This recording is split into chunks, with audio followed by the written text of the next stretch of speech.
Olá, olá, boa noite. Sejam todos muito bem-vindos à terceira temporada do Página Virada. Temos o grande prazer de recebê-los aqui conosco, ao vivo, hoje, mais uma vez.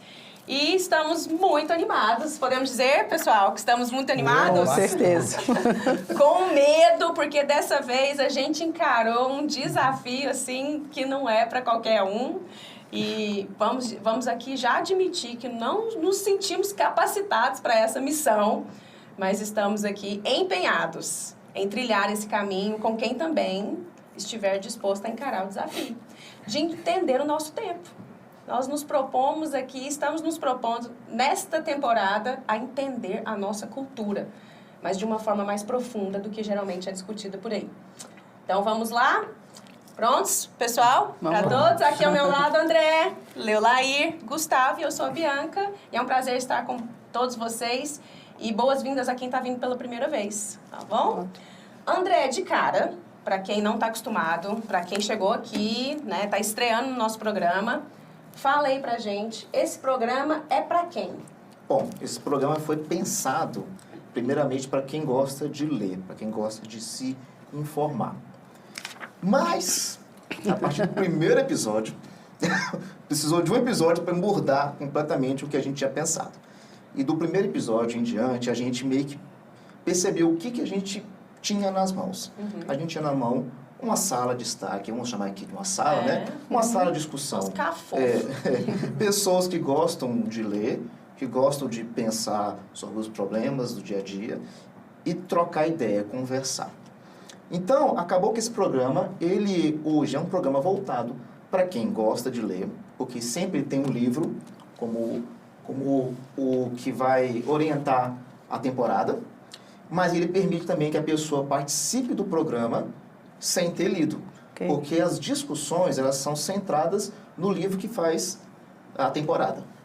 E aí as pessoas vão aprendendo. A Bianca mesmo comentou que uma pessoa que não leu, mas aprende bastante, né? Sim, sim. Quem lê, aprende mais. Eu fui muito impactado pelo primeiro livro. Era um livro simples, a ideia era fazer um livro simples, que eu fui impactado. Com o segundo, estou remoendo a minha cabeça ainda. Remoendo as discussões, remoendo a minha teimosia. Estou remoendo. E esse livro agora aqui é um livro diferente. Por quê? Eu pensei nesse livro mais ou menos como quem pensa na teologia, não vou estudar teologia, não tem interesse. Olha, para mim estudar teologia, leitura de teologia, foi muito bom, porque eu passei a entender melhor a minha fé. Esse livro aqui, ele vai fazer você entender melhor o nosso tempo atual, os nossos tempos. Hoje a gente vive uma sociedade que ela está muito pautada no wokeismo, muito pautada nas comunidades, aqui vai entrar muito no foco LGBTQIA+. Quando a gente começou, tinha 2 letras, eu acho. Aí eu lembro quando entrou, era LGBT, não, tinha simpatizante, não tinha? Gays, lésbicas, GLS, era GLS, eu acho. Gay, lésbicas e simpatizantes. E aí foi mudando. E essas mudanças, elas têm uma origem. Tem uma gênese, tem uma gênese, ela tem uma origem, ela não apareceu agora no século XXI, não. Ela tem uma origem que é bem antiga e ela vai crescendo a forma de pensar o mundo, a forma de pensar o ser humano, até chegar a esse ápice que, vamos dizer, o nosso ápice da nossa civilização atual, que eu acho que vai escalar mais ainda. Nós vamos entrar nessa discussão mais para frente. Então, eu acho que quem quer entender o porquê da identidade de gênero ser tão importante, do porquê a identidade de gênero invadir tanto a política, vai encontrar nesse livro aqui respostas. E, além disso, esse livro vai te ajudar a compreender as próximas expressões culturais que vão aparecer. E quando você presenciar alguma coisa, por exemplo, minha esposa está me chamando a atenção que tá para aparecer as pessoas usando chupeta. Mas já existe. Para mim, só existe ainda no Instagram. Eu ainda não vi ninguém na rua de chupeta. Mas vai aparecer. E aí, por que essas pessoas estão em chupeta? Aqui você vai encontrar uma resposta já do porquê essas pessoas estão dando chupeta na rua. Ah, elas querem voltar a ser criança. Não, tem coisa mais profunda por trás disso. Então, esse livro aqui vai te mostrar essas coisas. Não, e é uma coisa que é muito importante a gente falar, não é um livro que está se propondo a discutir questões de gênero e identidade para debater sobre, né, sobre não é isso, né? o que está certo e o que está errado, né, até onde vai, para onde vem, não. É entender o percurso, mas não se limita a isso, né? Uma coisa extremamente importante é saber que todos nós aqui fazemos parte dessa cultura e ainda que tenhamos princípios diferentes de coisas que estejam, né, mais solidificadas ou mais extremadas em relação ao que a gente crê, todos nós manifestamos coisas bem essenciais que são apontadas aqui nesse livro, que tratam desse self moderno, né? Mas aí eu já quero passar a bola para o Gustavo. Fala aí, uma das questões que ele aborda em relação a uma característica bem presente na nossa cultura, que inclusive norteia muitas das nossas decisões e até noção de si. É a questão do sentimento. Gustavo, qual que é o seu sentimento, ou qual foi o seu sentimento quando você começou a trilhar os primeiros passos aí com esse livro? Sentimento de desânimo. Porque não é uma literatura assim que eu estou acostumada a ler e eu confesso que eu estou lendo pelo desafio. Naturalmente eu não leria, mas está sendo bom. Estou sendo desafiado a ler coisas que eu jamais leria. Então, é um desânimo que você começa a ler, é muito difícil de entender para mim, eu não tenho costume de ler filosofia, e aqui é bem filosófico. O começo dele é bem filosófico. É bem filosófico, mas vale a pena, né? Você começa a criar conexões cerebrais que não existia. E você começa a ter insights e começa a compreender as coisas de um jeito diferente. Aquela sensação assim, nossa, mas faz todo sentido. Aí você começa a andar na rua, nossa, é mesmo. Assim, pelo menos é o meu sentimento, né? Meu sentimento foi esse. Não, você foi muito sincero, né? O desânimo. Desânimo. Sentimento é isso. Eu também fiquei desanimado. Eu estava comentando com o Gustavo antes de começar o programa, que assim, eu estava querendo desistir, falou, não mudar de livro, Gustavo. Eu falei, concordo. Aí a Bianca, não, pô. Vamos conversar com a Bianca foi. Aí tá, Gustavo, vamos continuar. Porque, olha só, eu queria ler o livro todo. Mas é uma literatura um pouco não pesada. dá para ler tudo, assim. Aí eu tive que parar, pessoal. Eu tenho que parar e voltar para a introdução. E ler. Porque nós vamos ter o episódio. Eu tenho que estar mais fresquinho. Aí, quando eu voltei para a introdução e para o capítulo 1... Aí foi sedimentando. Sedimentou bem mais e eu entendi bem melhor. Então, assim, pelo fato de ser uma literatura diferente, né, Gustavo? Às vezes precisa de dar uma... Ainda bem que a gente não vai fazer esse programa sozinho. Esse livro você tem que ler 2 vezes. Uma vez só é pouco. 2 é pouco. 2 você começa a entender. Mas vale a pena. Depende da sua familiaridade com certas temáticas que são trabalhadas aí. Não, como o Gustavo falou, eu também não tenho nada com filosofia, nada. Então, assim, esse livro não é cartesiano igual eu gostaria que fosse. Como a minha pra uma funciona. Engenheira, né? Mas... engenheira, 2 médicos. Gente. Aí, não é. É desafiador. Né? Mas, sabe o que eu fiquei pensando? É a ginástica que esses... O primeiro livro foi tranquilinho, né? Foi uma ginástica, assim, tipo um alongamento. Agora, a ginástica que esse livro está fazendo com a minha mente... Está sendo o anterior já um pouquinho, mas esse aqui, ele está fazendo uma ginástica profunda, assim, você tem que realmente fazer um esforço de entendimento, cerebral mesmo, né? Você tem que pensar para ler. Eu queria, sinceramente, ter mais tempo para ir degustando o livro, porque você lê, volta, aí você marca alguma coisa, aí você vai lá na frente, aí volta. Então, realmente, eu queria ter mais tempo para essa leitura. No entanto, é assim, uma ginástica. Né? É uma ginástica. A gente está assustando o pessoal. Tem gente que já deve ter pensado assim, não, então já tô fora. Não vou ler. Quando eu falei... que não precisa ler, né? Quando eu pedi para você falar assim, para quem é esse programa, né? Às vezes a pessoa já entendi que não é para mim, né? Porque eu não tenho perfil. Mas assim, deixa eu só dar uma animada em quem talvez tenha ficado desanimado já do lado de lá. É porque tem certos tipos de leitura, especialmente quando elas passam por uma reflexão filosófica. A reflexão filosófica, ela nunca é objetiva. Isso. Ela exige que a gente faça um processo, não é nadar para atravessar uma piscina, é fazer um mergulho. Para depois, quando você levantar, você... Nossa, agora parece que eu entendi a profundidade desse oceano e agora eu entendi onde eu tô, né? E às vezes também tem uma questão que é o ritmo de leitura, você acostumar com o jeito que ele escreve. Sim. Eu, por exemplo, eu me queixei que tá faltando vírgula. Eu queria que tivesse mais vírgula para pausar mais, para facilitar o entendimento. Umas figurinhas, né? Ou uns hiperlinks para você entrar para outra página e entender o que ele tá falando. Mas assim, por que vale a pena?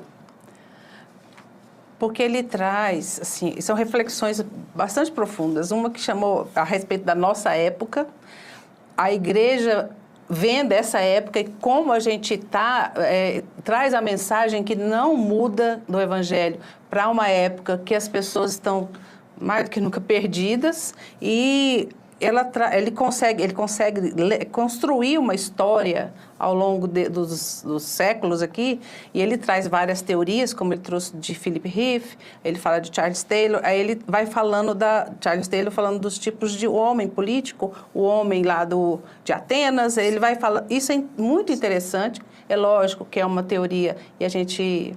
E é bom trazer isso, essa história, esse resgate, e a gente começar a olhar essa composição da nossa sociedade e os porquês de uma série de coisas que a gente está vivenciando hoje. De onde vem? De onde que vem? Então, assim, igual ele mesmo fala, seria muito simples falar assim, vem do pecado, porque o homem pecou, caiu, tem a queda. Não, mas olha o tanto de construções para ir desviando, para chegar aonde nós estamos. Então é interessante a ascensão, ele vai explicar essa ascensão.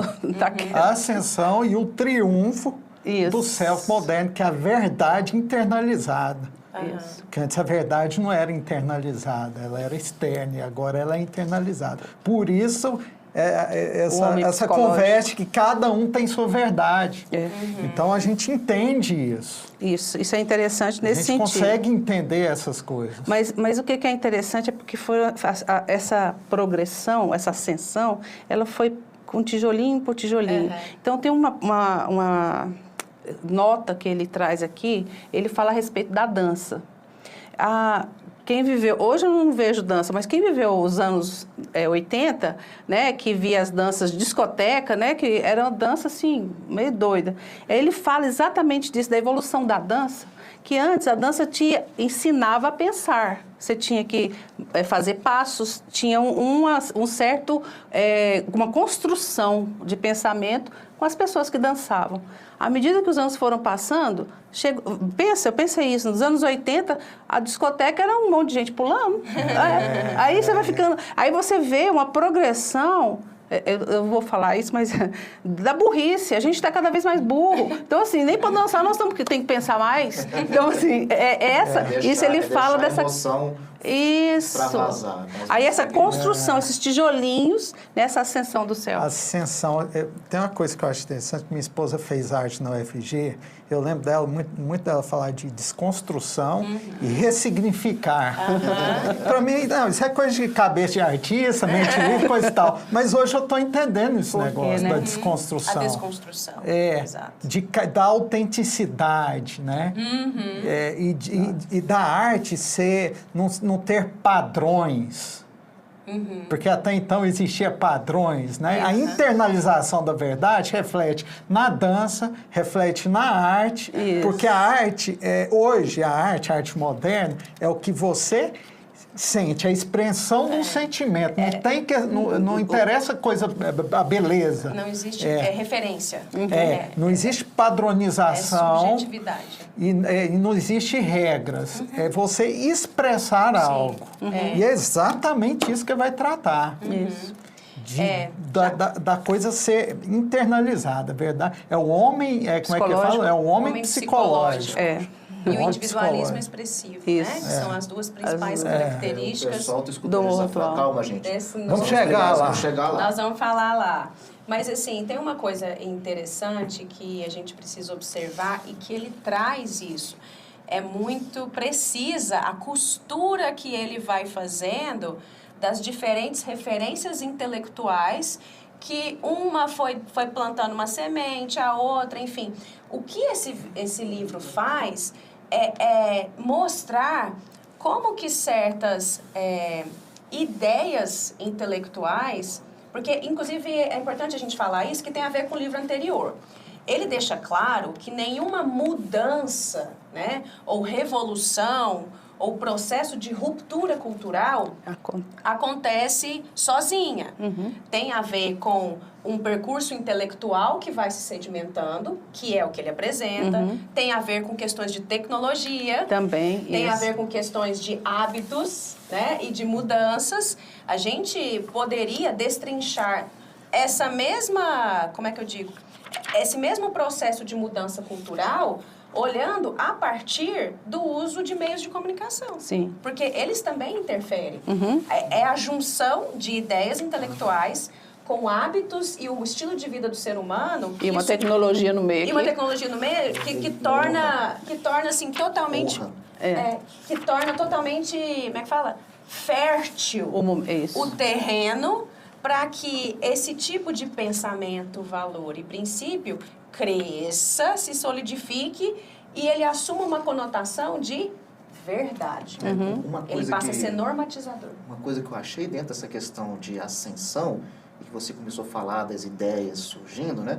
Uma coisa que ele deixa mais ou menos claro ali é que se tem os filósofos, as pessoas que foram trabalhando os conceitos ao longo da leitura, você vai ver lá, vai começar em Rousseau, vai passando por um monte de gente, né? Até Darwin. Mas ele deixa bem claro que a nossa evolução chegou de tal forma que as pessoas que hoje nem frequentaram um banco de escola, uma universidade, ou se teram a leitura dessas pessoas, elas compartilham das mesmas ideias que as pessoas que estão lá dando aula nos cursos universitários transmitem para os alunos. Não houve a necessidade que todo mundo sentasse e escutasse uma palestra.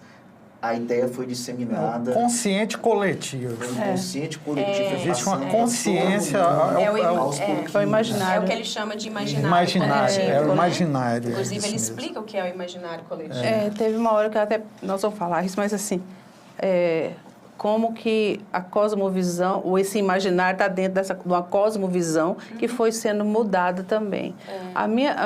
Você falou isso aí, eu fiquei pensando, mas como é que esse pensamento assim que está lá no banco da universidade passa por toda a sociedade, independente do seu... Você acredita que eu pensei?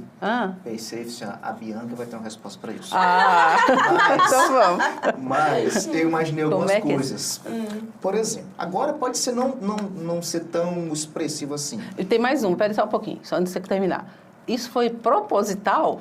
Essa construção, ela teve uma... Eu tenho uma ideia. Vamos lá. Vamos pegar assim, uma coisa que, vamos botar assim, deliberado? Um pouco mais jovem, camiseta. Antigamente existia uma moda muito grande, todo mundo fazia uma camiseta.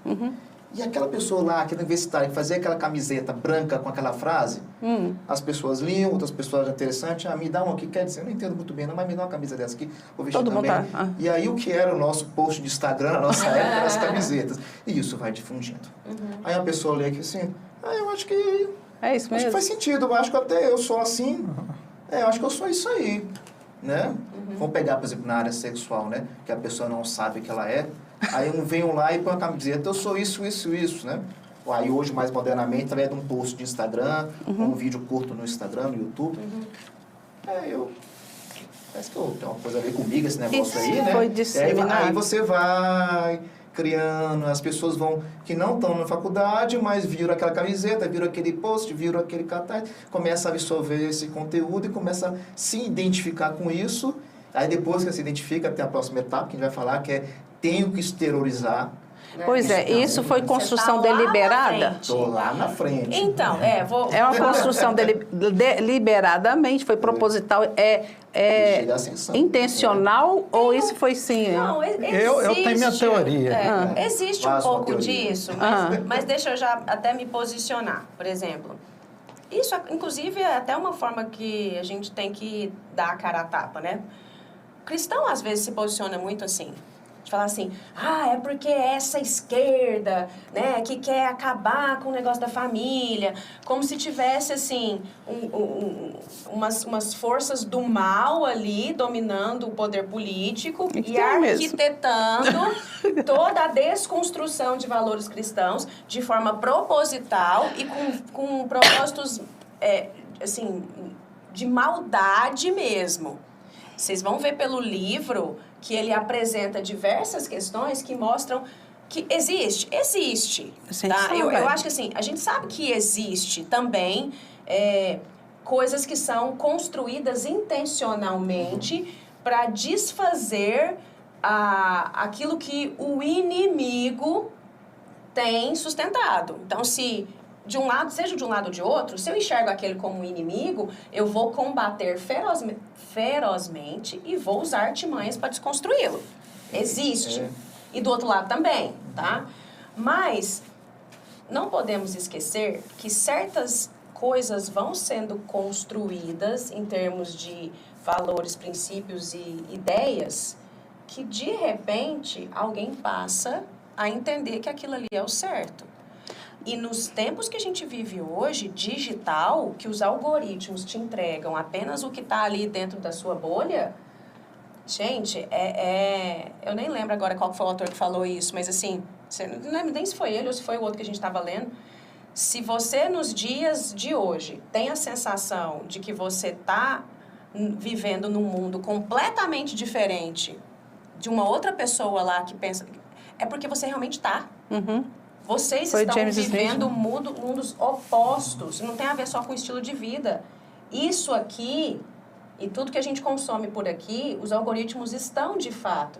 Mas não tem um ser do mal dominando os algoritmos ali, entendeu? É mais profundo. Tem um ser do mal dominando esse presente sério. Sim. Eu acho que assim, a renovação da vossa mente é você conseguir compreender diferente do que o pensamento desse século. Entendeu? E o pensamento desse século, ele é conduzido pelo ser do mal. Isso. Eu acho que é. Isso. Porque até então, essa condução, essa ascensão de pensamento, eu penso que tem um ser do mal que está... mexendo o quebra-cabeça.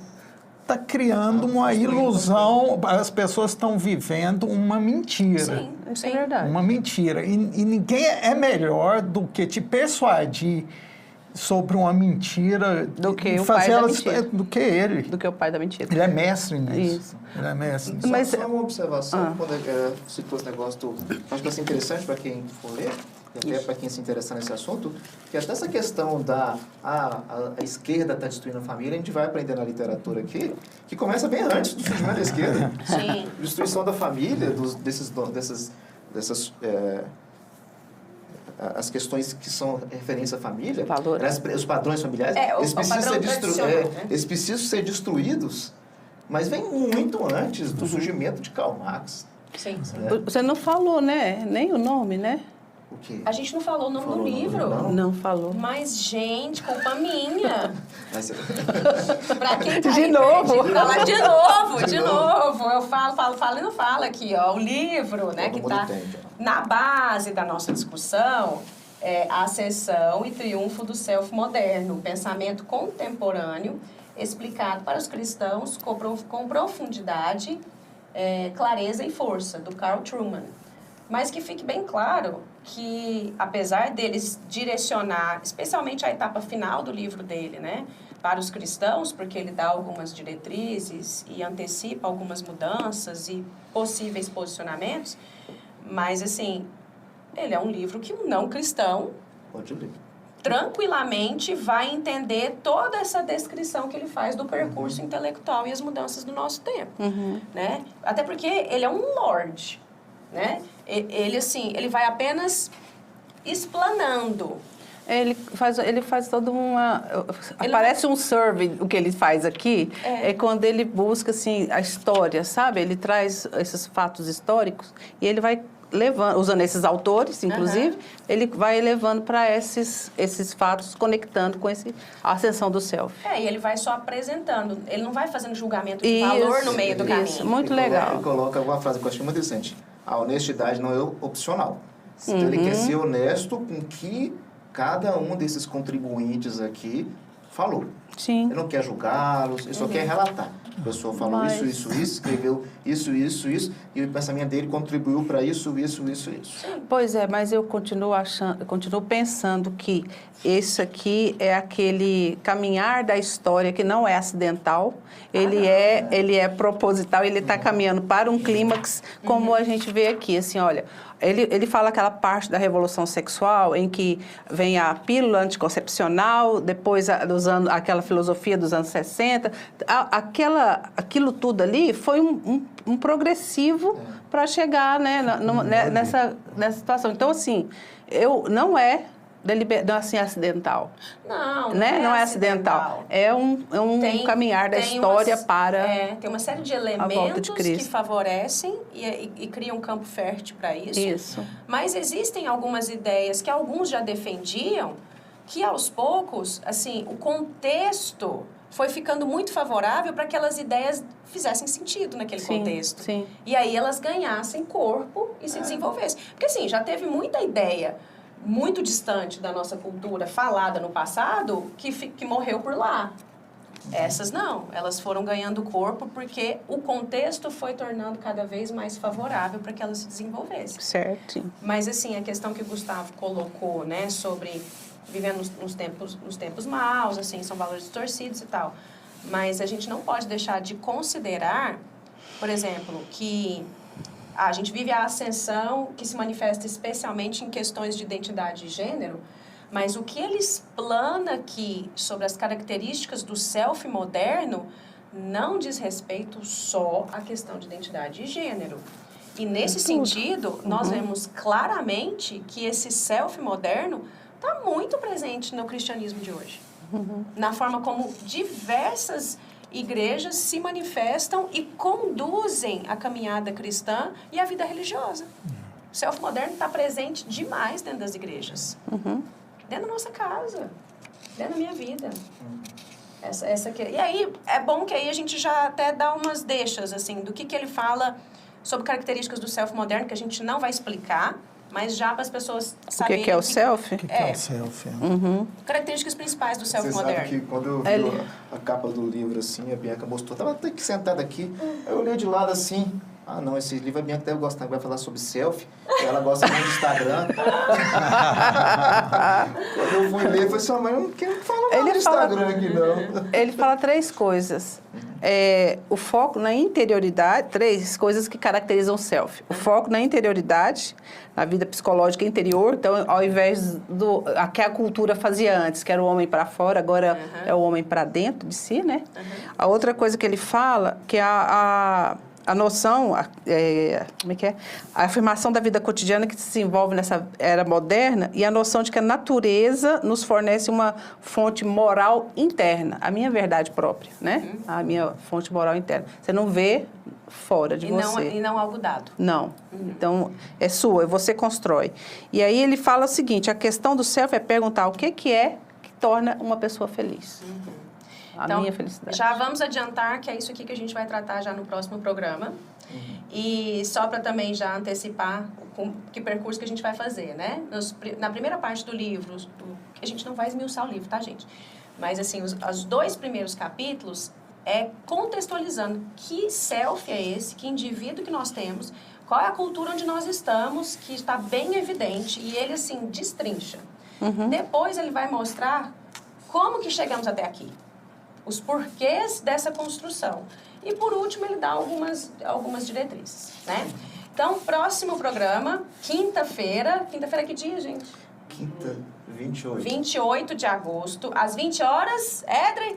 19. 19, Éder. Deixa o povo Deixa chegar em pras 20, casa, Éder. Tomar um banho, relaxar, jantar. 20 horas. ganhamos. Dia 28, próxima quinta-feira, às 20 horas, nós vamos tratar sobre que selfie é esse, que indivíduo é esse. Eu tenho certeza que você vai se olhar no espelho em muitos aspectos e vai ficar surpresa com as revelações que a gente vai discutir. Tá bom? Obrigada a todos e até o próximo encontro. Bom final de semana. Bom fim de semana.